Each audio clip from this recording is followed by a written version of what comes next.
We appreciate the responses to the questions, and I think committee members from both committees may have additional questions to maybe expound on the answers to that.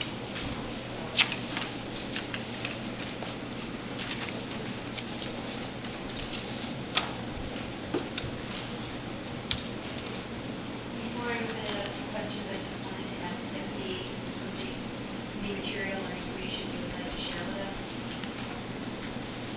No, and I apologize, I should have introduced myself. I'm Stephanie Netto. I'm the Director of the Office of Maine Care Services, and it was our understanding today that we were here to go over any potential questions that you have on our written responses, or any additional questions that have been sent since then, and we haven't had the opportunity to get to more meetings. So we're pretty clear to answer any questions. Good, and we appreciate that. Thank you. So I'm going to open it up to committee members. You should have a copy of the questions and the answers in the file before you. Again, for those listening, you can find material on the OFPR website.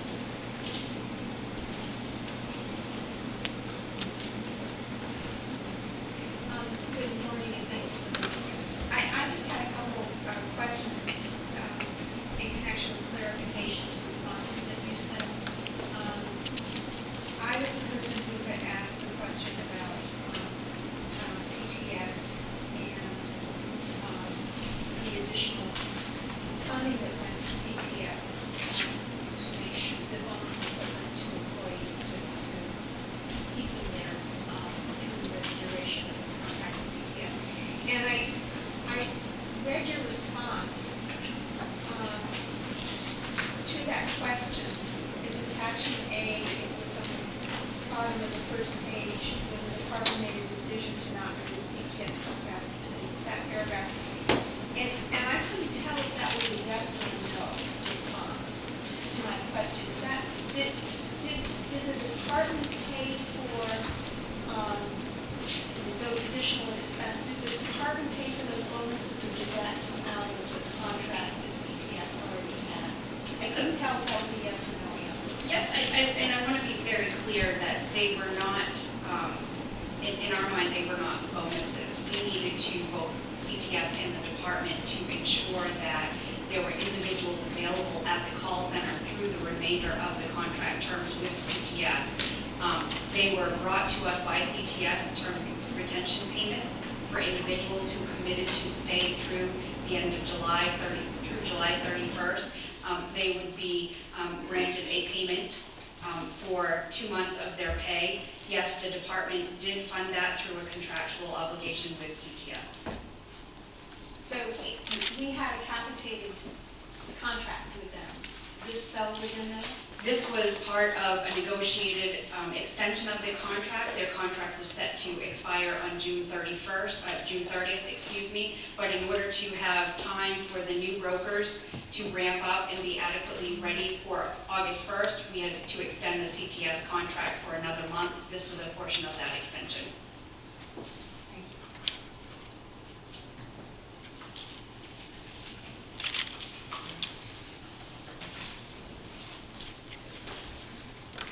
I guess my question is, I'm still kind of wrestling with this, because I would think that that would have been something that could have been foreseen in terms of the original contract. That it could have been foreseen? That it could have been foreseen that at some point a contract would expire, and you would need to make sure that there were people there to meet the responsibilities to the end of the contract. The way the original contract terms were set up is that any of the 3 brokers that started service on August 1st of 2013, there were options for renewals.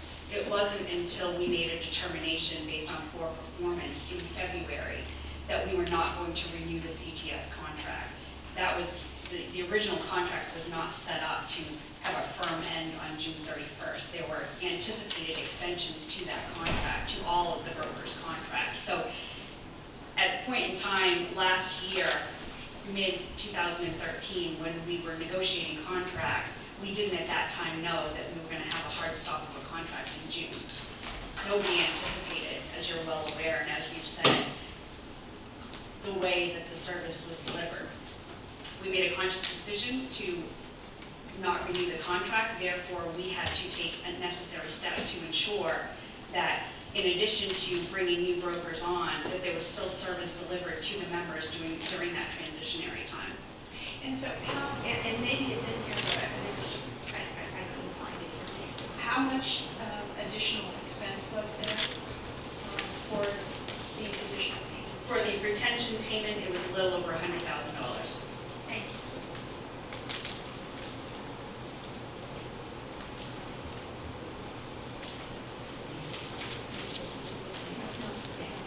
Thank you.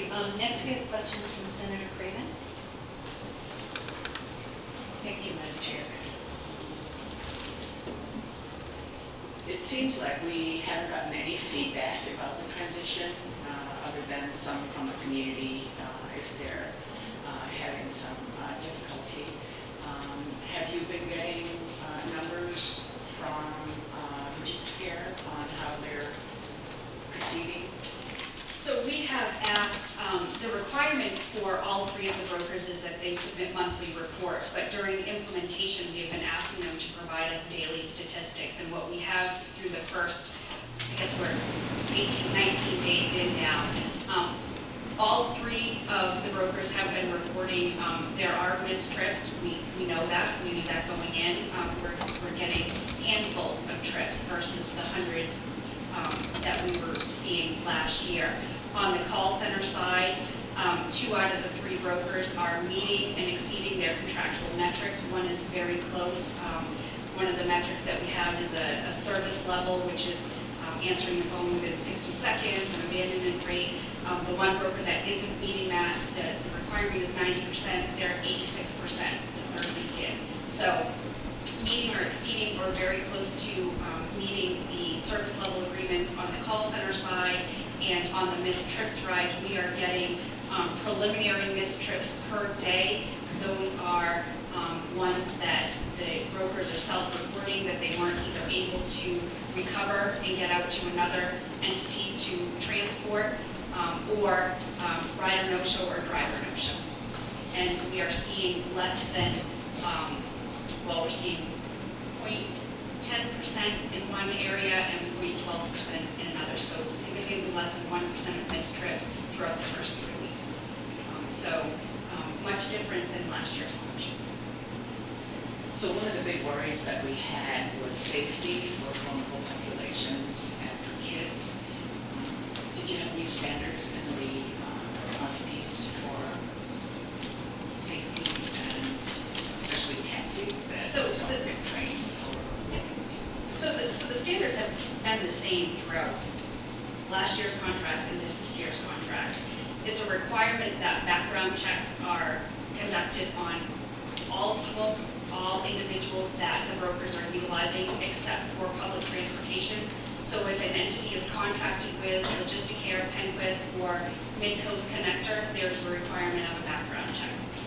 There is a requirement that they do sensitivity training. There's a requirement that they are trained in first aid. So all of those requirements are there for all of the transporters, not just the taxi cabs. We want to ensure that whether it's a volunteer, an individual working for the broker themselves, or a taxi cab, that everybody is trained. Is it Logisticare that pays for that training? It is. Or it's whoever the broker is, not necessarily Logisticare. It could be Penquist, and it could be Midcoast Connector, but it's a requirement of the contract. Senator Lovovich. My question is about the transition. One of the things I've heard is that Logisticare releases the information on special needs people, 85 and CTS was provided for, some of the military and some other special accommodations. I wonder if the transition plan didn't just include DHHS employees who were in the contract, but also CTS needed to kind of pass. Of course that information was required. That is a significant portion of a transition plan. There are operational aspects of a transition plan, and there are data aspects of a transition plan. And I think it's short-sighted to say and focus on an operational a transition plan that only focused on call center, because when we worked with both CTS and the new brokers, CTS was very willing to supply the data, but I think, as we've mentioned on numerous occasions, there were data elements and there were data discrepancies with CTS. That was one of the issues we had reporting on CTS, so whether they had good data or not. But all of that was supplied to any of the 3 brokers. There were multiple calls between the state, CTS, and the new brokers to ensure that it happened. The state did an on-site review of data transfer prior to implementation. So it wasn't just about the call center staff, but part and parcel of the transition plan was to ensure that the data necessary was transmitted. And then there was follow-up on the new broker's part to ensure that they had the necessary information, not just from CTS, but they were making sure that they were outreaching the provider community to make sure that they had captured everything prior to go live. Are there reports available for that? About how that was done and whether CTS met those requirements? We didn't do firm reporting on transition. It was really between CTS and the new brokers to ensure that they were getting, and it was communications between them.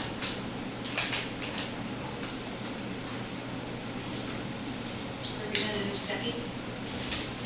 Thank you. I have two questions. One has to do with the terminating the transition or the contract terminations. So I understand what you were saying, that going into the spring, it wasn't clear that there was going to be an end to the contract. But at some point they weren't. I mean, they have to be renewed or they have to go out to bid periodically. So what happens in those instances when you start to wind that down? There would be contract negotiations that would occur in the last year of the contract. That would happen in any contract. If the vendor knew that the department was going out to bid and there needed to be a transition plan, that would be negotiated in any contract, in private or public sector. So then my next question switches back to the service.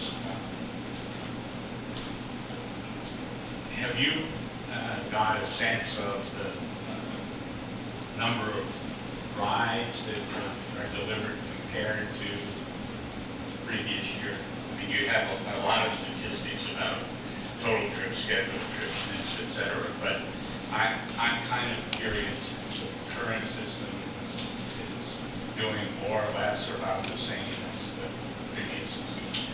We won't have a firm handle on that until we get the monthly reporting that's required by the brokers, but we should be able to do that analysis. We're 19 days in, so it's hard to be able to do that analysis. But once the brokers start supplying us monthly, we will be able to do that comparison of what was delivered, what was reported last year versus what was reported this year. Okay, so I guess what I'm asking is, what was reported last year versus what was reported the year before? So before we made the switch, there was a level of service. And I'm curious to know whether under the first year that's passed of the new system, whether we had more or less of the same. I understand the money is about the same. So I'm curious if the service, where the service falls on, more or less about the same. Yeah, we have that information, and actually last year, even with all the problems that we had with implementation, we were providing more rides than we had that under the previous system. That would be useful information.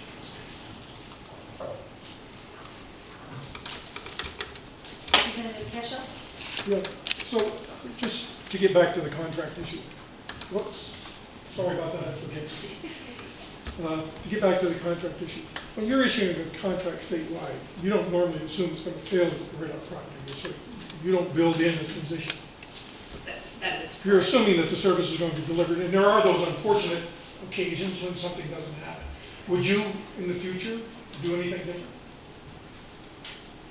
I don't think you ever want to build in a transition plan that assumes failure before you even begin. I think what we are always open to, and again, as I mentioned, whether it's private or public, you go in with the best of intentions, and you have to negotiate terms if necessary, whether it be at the beginning of a contract or you recognize you're not going to extend the contract, or you're at the end of a contract term and you're going out to RFP. Those are all things that need to be taken into consideration. And this was a new operation style in terms of transport. Correct. It was a new operation, and we made a decision not to renew. We knew at that point that we would have to negotiate both a transition plan and potentially an extension of 1 month to ensure that we had enough time for the new brokers to come in and have their operations So ready. it would have been ill-advised for you to say, we're not going to renew your contract. In fact, they're fired. We wouldn't have been able to flip the switch and have service delivered. Yeah, so there would have been a next day. transition. Exactly. Okay, I'm looking at statistics, and I'm not quite sure if I'm reading the chart that's on page 13 of the handout. If I'm reading this correctly, it says all brokers / regions missed trip percentage, and then it has at the bottom 08, 9, and then I assume these are weeks for the month of August of last year. Yep, the first 4 weeks in the dark are the first 4 weeks of August of 2013, and then we did a comparison. That was our static number. Where were we the first 4 weeks, and then what were we rolling 6, 8 weeks, the last 6 or 8 weeks. And so things seem to improve. They did improve, however, not significantly enough Not to meet the contract. to keep the contract going. Correct. How many complaints are we receiving now? I would have to get you the exact numbers, but we're Comparative. talking a couple handfuls that we've seen recently. We had set up both between the brokers and the state, we had our member services lines prepared for the overflow. They're receiving no more calls today than they were receiving in the spring, and more people asking for numbers. They have had, I think since we started, 5 escalated calls. We also had an overflow call center set up within Office of Maine Care Services. They have received 0 calls since we launched on August 1st. So much different than the implementation from last year. Well, even last year, I don't remember receiving 1 call in my district. Obviously, there was a problem. I'm not denying that. I even asked for some information from the local ride coordinator. Never got that. So I'm assuming we didn't receive any call. No, and it's, I don't want people to, we are tracking, and we're monitoring this very closely. We are tracking complaints that come in. We are tracking missed rides. We are tracking call center statistics. All those things are being done. What we are waiting for is the final reports, the monthly reports that the providers are required to send to us so that we have firm data. These are anecdotal data points that are sent to us day in and day out. Thank you, and I appreciate all the information we have been receiving, because last year you were asked for statistic after statistic, and going through those with us must have been a trying experience for you, so your diligence in providing that statistic, and I guess living through a very difficult time it must have been for you. I appreciate that. Thank you for your good work.